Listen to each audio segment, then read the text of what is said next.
Breaking news! A databank download is released for the next Duel box. Matt and Lee discuss.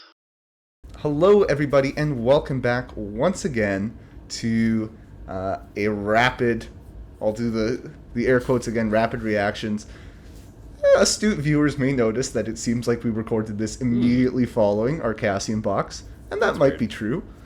So go watch that video if you haven't, because we will allude to it. But Lee, you are the guest. Which character do you want to talk to? We've only got two. We got a light side and a dark side. Yeah. Which way are we going? The master or the apprentice? I gotta give it up for Ahsoka. I feel like Ahsoka is near and dear to a lot of people's hearts, and it's great to see another primary iteration of her, especially in her Fulcrum variant. So, let's start there. For sure. I love the art on this card.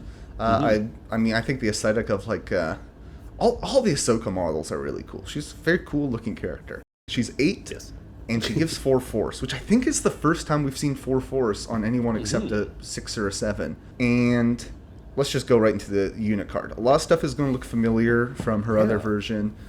She can jump twice. You know, that's very much like her Padawan version.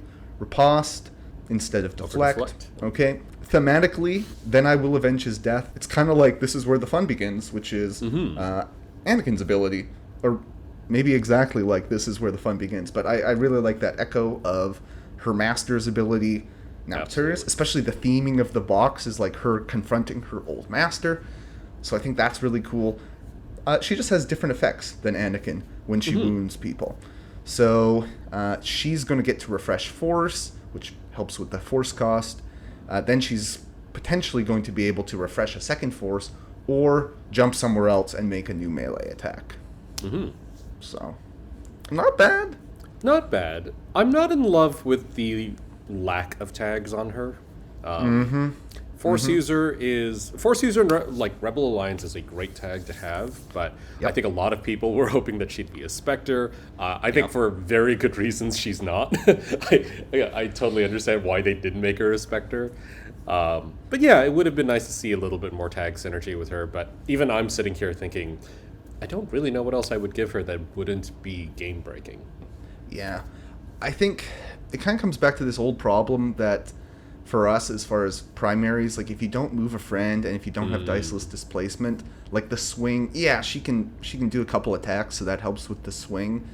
But Rebels especially, they don't have a lot of good secondaries who can move people. Like versatile, like Sabine and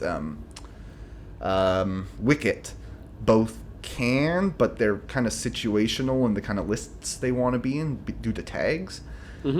So it's tricky to fit someone in that way, which means if you're not getting movement from one of your primaries, it's a list without a lot of out-of-activation movement.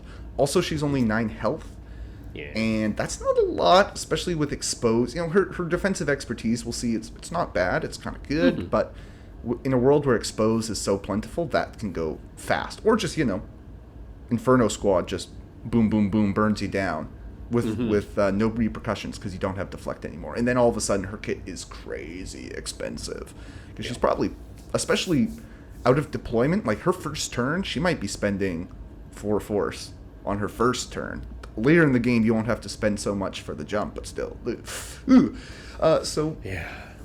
High. I feel like the highs are going to be high, maybe the lows are going to be low. But let's look at the stances. The first one, Form 5 Shin, Reverse Grip. Again, you're going to see a lot of similarities to Anakin here, which I like. Good defense, only 7 attack dice, not a lot of crit generation, but she's getting a lot of hits, 2-on-1, 3-on-2, decent-ish damage for a shoving stance. So, yeah, I'd like it. This is probably what I'm going to have her in most of the time. Agreed. I feel like when looking at the first version of Ahsoka Primary, I tended to run her in her reverse grip stance more than not. And I like that there is still that echo of who she was, where just a very, very tanky form. And if you're sort of poking little 5 dice attacks, shove on 1, always love to see that. The other stance is Jarkai, which is going to look very similar to her Republic Primary. I think this is supposed to be like the murder stance, but it's not that murdery. No, it caps out at 8 damage for one thing. Caps out at 8 damage, and you need to get 5 down the tree. Like, when you look at, like, really murder-focused characters, I feel like the stances are better than this one. Like, 5 down the tree isn't impossible, especially if she's got, maybe some expose of her own. You can double tap and, like, get 2 down the tree, get the expose, double tap again, and then get, like, 6 more damage. Okay, then we're kind of talking, but if you're trying to, like, one-shot things to save force, she's not. And if you get the kill in this stance, the 5 dice attack, like, okay, maybe you go and kill someone, and then you feel great. Maybe I go kill someone with the 6 damage. Or maybe I just don't do anything. The other one, at least, if you do get a kill, you can go and jump and maybe shove someone once or twice. Yeah, exactly. It's sort of an interesting... Like, if you go into Jarkai for the murder, you're really committing not just to murdering, but also... That's probably where you're staying. There's, like, yeah, you get a little bit of movement on a kill, but you probably want to sustain the other stance, because at a 5 dice, you're probably not killing someone else. So you would probably be better off just getting the little shove. It's hard to see characters where they have to sort of make a callback to one of your older articles, a swing that is so low, right? There's only so much she can do. She can't move a friend, she can't diceless displacement, so she's entirely dependent on go up and stab things. And Yes. even the best people who go up and stab things can only stab 1 or 2 people. And She can, too. Like, if you get a couple people where, 6 health gets the kills, she could have a real nice turn. But I think that kind of pivots us into my concern here is what we just talked about in our last video. Why I did Cassian first is I think Revenge is somehow getting even better. It was already pretty good with Kanan, and now it's even better with Cassian and K2. So having a primary whose main function is I need to kill stuff to get value, that's a tricky proposition. I don't know, Cassian is so flexible, and Kanan is so flexible, that I feel like they'll be able to kind of outplay her, because, again, she is melee only. Yeah. Because light side Force users, they just don't know how to throw their lightsabers. They don't teach you that in Jedi school at the temple. Turns out that a critical lesson that's missing. But yes, I think, like, when we think about all the Revenge characters that we've had in the past, like, among other things, primary Ahsoka from her Republic days, I feel like it's very, very easy to play around, like, oh, wow, like, she's going to come at you and try to take a swing, and it's like, yeah, all right. So it is hard to see a primary Rebel character whose main purpose is, like, I kill stuff, in a world so full of revenge, and I don't see that meta going away anytime soon, and if anything, I see it growing. Yeah, for sure. Now, I think usually we do lists at the end, but because this is kind of like not a cohesive box in the sense that, it's kind of two... The 2 characters are going to probably be in different lists often. How about we jump right into our Ahsoka list, which you have blessed us with here today. Yeah. I think there's obviously some great lists that kind of already come out. Like, I feel like a lot of people would pair her with someone like Kanan, because it turns out Kanan's good, and it's very easy to pair Kanan with anyone. But the list that I brought today tries to go back to the Ahsoka show, trying to play it and keep it a little bit more thematic. So what I have is Ahsoka with Ezra and the Commandos. The idea there is Ezra likes being with a Rebel Force user, so pairing him up with Ahsoka is nice. And then in the other squad, you have Hera, Sabine, and Chopper. The thing I like about that is all 3 of them have ways of moving other people, which I think helps to mitigate what Ahsoka doesn't bring to the table. And hey, when we were talking about Rebel secondaries that can move people, Sabine is someone who can do that, which is nice. Yep.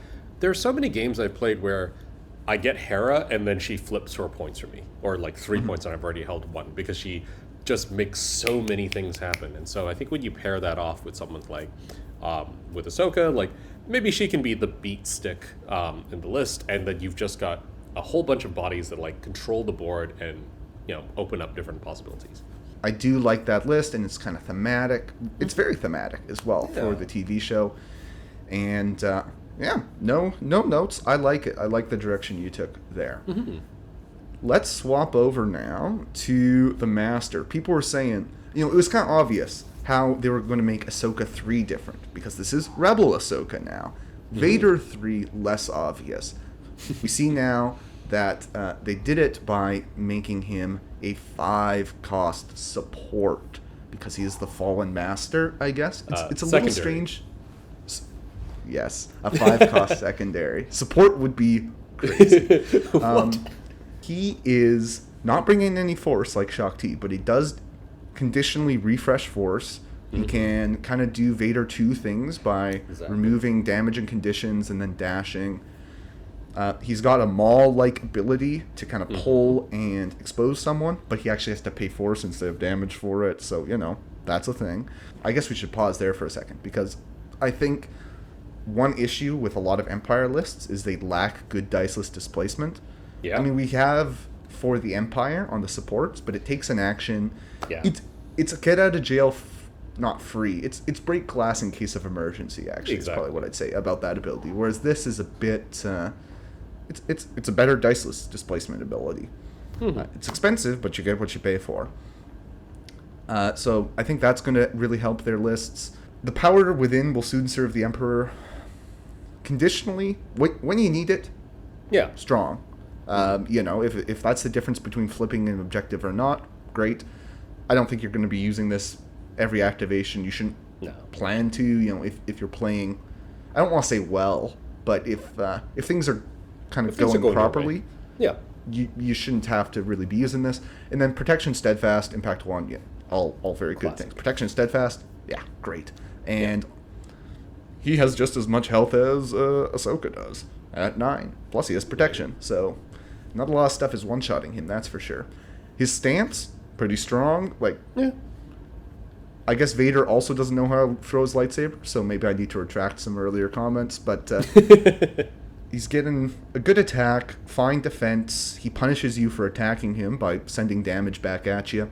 He's got an option of double shove or shove and pin on his first 2.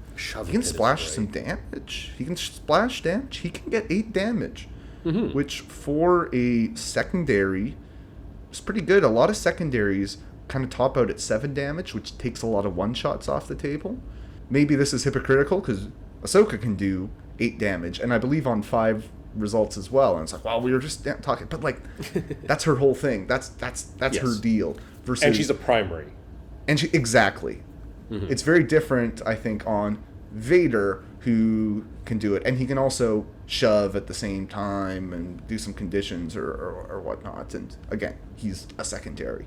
Yeah, if you want a good secondary that can not only grab a point for you, but also hold on to it, like just having independent protection steadfast, super valid. And if you've got some way of healing that just kind of comes naturally through, I don't know, some help from outside, all the better. Are you setting me up for the Grand Inquisitor here? Who knows? Okay, well, yeah, we'll pop to my list. I'm not going to say this is a super creative. I'm sure other people have thought of this list, but we're looking at a very melee-heavy Empire list. A lot of good stuff, okay, Grand Inquisitor, he's got his weaknesses for sure, but Death Trooper Escort, great. Fifth Brother, great. Moff Gideon, great. ISB, an absolutely fine 3-cost. We've got kind of a melee focus, that's for sure, but we do have Moff Gideon to give us those extra dice, so now Vader is looking at maybe more like 8 dice. And once he's in the mixer, he can use his tactic to move and then maybe take a focus for 2 more, and suddenly those one-shots start looking a lot better. We've got healing, as you were kind of alluding to with the Grand Inquisitor. We've got ways to move Vader. We've got 2 tiebreaker bodies. Just overall seems very, very solid. Lots of good Imperial toys. I really like the list. I always like seeing more Grand Inquisitor. I think he's very tricksy in ways that we haven't been able to really see in the meta that much, and I'd love to see more of him. And I think having Vader around as a potential add to the Inquisitorius is really cool. And kind of furthering down the tricksy path, I really like Gideon. I think Moff Gideon has so many fun little tricks. The least of which is just it costs you extra to reserve, and I think a lot of lists it doesn't even necessarily ever need to happen, but just putting that like little bit of mental weight on your opponent of like, hey, yeah, you have to play what you have because you don't want to burn twice as much force reserving is great. Yeah, and neither of these primaries, and even Death Trooper Escort, really are like really force hungry, I would say. Yeah. Like you're not. Let's be real. You're not really spending the 2 for secrets uncovered usually. So the paying 2 to pull someone into him with his maul like thing. I forget what it's actually called. You'll die braver than most. Yeah, you can do that frequently, and then again, now we're really just getting one shots, or you're doing the maul thing of like pull one guy, go chop someone else up, and you're creating a lot of swing for a secondary. Absolutely. Which you love to see, right? Like, this is why diceless displacement is so important on so many characters. It doesn't even have to be, like, he puts out an expose and he definitely kills the guy. Like, it is super valid just to be like, nope, you're out of position, and I'll push this guy off, and now there's no one on this point, and I will take it. Yeah. Super legit. Super legit. Super legit. Yeah, I think he's a really good addition to the Imperial roster. And because ISB are very fine, I don't think it hurts to take him at all. Not as a 5 cost. So yeah, we'll see when the non-terrain version of these come out. But if you're lucky enough to get your hands on one of the terrain versions around one of the conventions, however they are releasing those, then these characters should be a lot of fun. I agree. I can't wait. I can't wait either. So have fun, and yeah, if you try either of our lists and have some thoughts, let us know. Absolutely. See you next time. Take care, everyone.